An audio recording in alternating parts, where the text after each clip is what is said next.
I give my salute.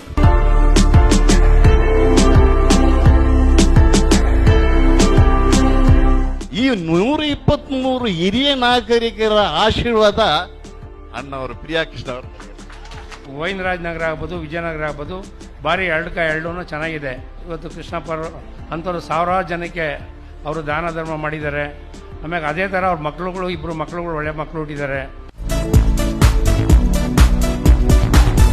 Singing competition ಎಲ್ಲ ಮಾಡ್ಬೋದು ತಾವು. ಹಾಗೆ chess, carrom board, table tennis, ಹೀಗೆ ಒಂದು ಲೈಬ್ರರಿ ಕೂಡ ಮಾಡಿಕೊಟ್ಟಿದ್ದೀವಿ. ಏನು ಆಶೀರ್ವಾದ ಮಾಡಿದ್ದೀರಾ, ಮುಂದೆನೂ ಕೂಡ ಇದೇ ರೀತಿ ನನ್ನ ಮೇಲೆ ಆಶೀರ್ವಾದ ಮಾಡಿ